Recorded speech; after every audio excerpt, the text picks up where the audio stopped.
This weekend, I went out of town with my three older kids and left Kwame and the three younger kids at home.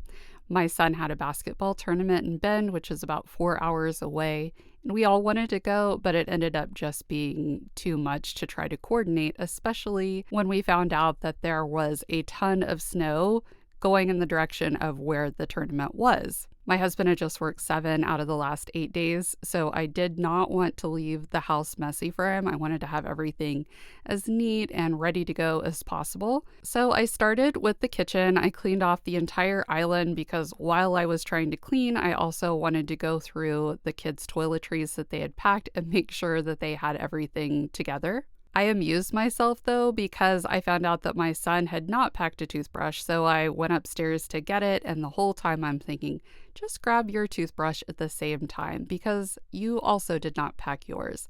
And you know what I did? I packed his and I forgot about mine. How do I wish someone checked up on me in the packing that I do? Whenever I'm deciding what to start with first, I usually will pick the kitchen because to me that's the most functional area that needs to be cleaned. When the kitchen is tidy, it's easier to make meals. There are always going to be clean plates and cutlery and that kind of thing. So that is always where I start. So I got the kitchen nice and clean. I had intended on cleaning all of the floors on the main level too because they were pretty messy.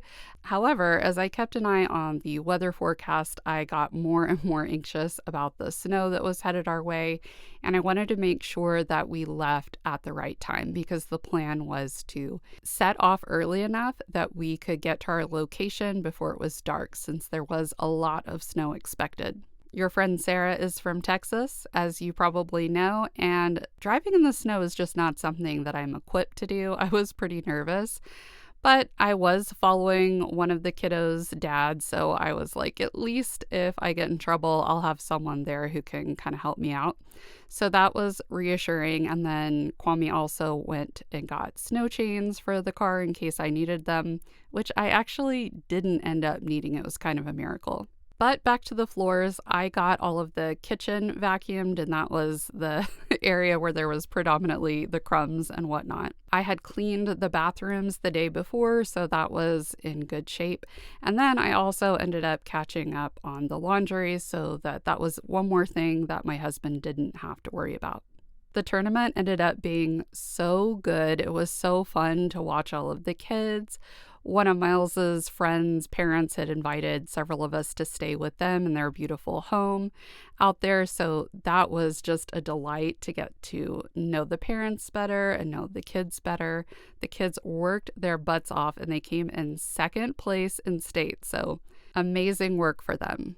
There was a lot of snow, though. I'm not going to lie to you. And thankfully, one of the moms drove my car in the deepest parts of the snow because there's a technique, and I think that I've learned it after this weekend. And then being in and out of the snow like repeatedly for 3 days just caused me to get so incredibly sick, which is why I am very, very glad that both my husband and I's primary love language is acts of service, because I definitely made sure that the house was put together for he and the kids before I left. And when I got home and I was so sick, he took care of me extremely well while I was bedridden for a couple of days. So that is partnership. Thank you for hanging with me today, and I'll talk to you later.